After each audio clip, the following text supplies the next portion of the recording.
ఇటీవల రెన్యూవబుల్ ఎనర్జీకి సంబంధించి ఒక మీటింగ్ జరిగింది. అంటే ఏపీలో రెన్యూవబుల్ ఎనర్జీకి సంబంధించి పెట్టుబడులు పెట్టడానికి వచ్చినటువంటి ఒక సంస్థ. దీనికి సంబంధించి దీనికి ముఖ్యమంత్రి హోదాలో చంద్రబాబు నాయుడు గారు హాజరవడం జరిగింది. ఈ సందర్భంగా ఆయన చేసినటువంటి వ్యాఖ్యలే ఇప్పుడు కొంత అభ్యంతరకరంగా మారినటువంటి పరిస్థితి. ఎందుకని అంటే ఇక్కడ వెళ్ళినటువంటి పనేంటి, అక్కడ మనం మాట్లాడాల్సింది ఏంటి అనేది 18 ఏళ్లు ముఖ్యమంత్రిగా చేసినటువంటి చంద్రబాబు గారికి చెప్పేటంతటి స్థాయి అయితే నాది కాదు, కానీ చెప్పాల్సి వస్తుంది. ఎందుకు అంటే ఇప్పుడు పార్టీకి సంబంధించినటువంటి అంతర్గత మీటింగో లేదంటే మరొకటో పార్టీ పరమైనటువంటి కార్యక్రమం అయినట్లయితే, లేదా ప్రజలను ఉద్దేశించినటువంటి ఏదైనా ఒక సభ అయినట్లయితే దానికి సంబంధించి ప్రజలను ఉద్దేశించిన సభ అంటే ఇది కూడా ప్రజలను ఉద్దేశించిందే కదా అంటారు. నేను అనేది ఒక ప్రచారానికి సంబంధించి ఏ ఎన్నికల ప్రచారమో ఇలాంటిదో అయితే ఇలాంటి వ్యాఖ్యలు చేస్తే సమంజసం. సో మనం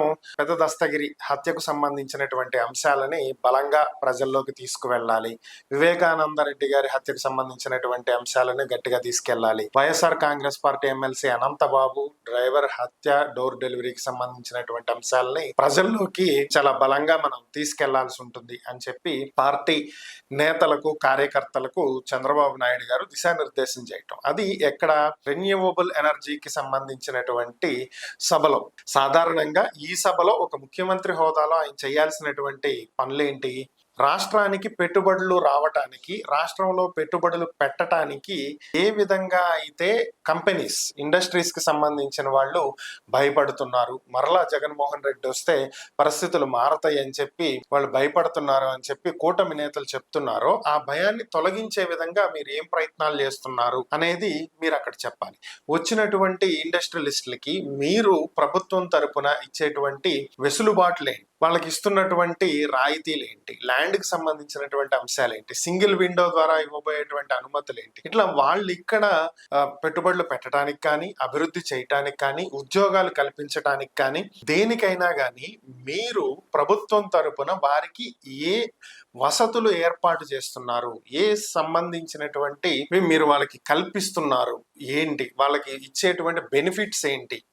సో ఇలాంటివి కదా మీరు చెప్పాలి. వాటిని చూసి కదా ఈ ఇండస్ట్రీకి మీరు ఇచ్చినటువంటివి చూసి మరొక 4 ఇండస్ట్రీస్ వచ్చే విధంగా ఉండాలి. ఇక్కడ వీళ్ళకి మీరు కల్పిస్తున్నటువంటి భరోసా చూసి ఇంకొక 10 ఇండస్ట్రీస్ పెట్టుబడి పెట్టడానికి ఇంట్రెస్ట్ చూపించాలి. సో ఇది మాట్లాడాల్సిందే ఆ సభలో. కానీ మీరు మాట్లాడింది ఏంటి?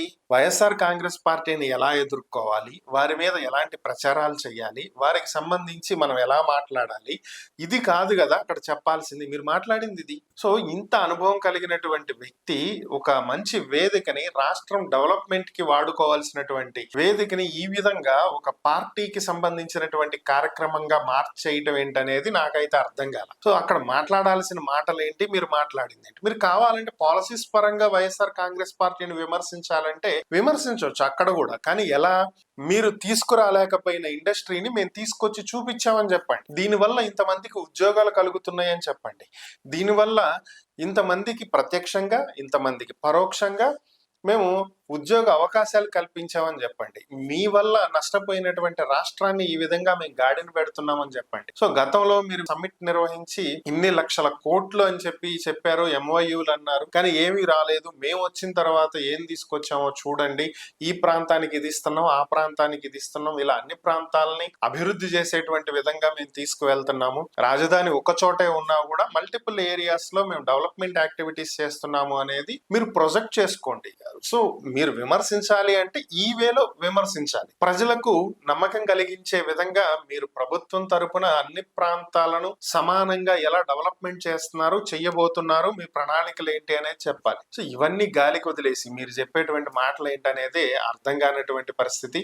మరి చంద్రబాబు గారు ఈ విధంగా ఒక పబ్లిక్ మీటింగ్ లో మాట్లాడటం అనేది ఎంతవరకు సమంజసం అనేది ఒకసారి ఆయనే ఆలోచించుకుంటే బాగుంటుంది.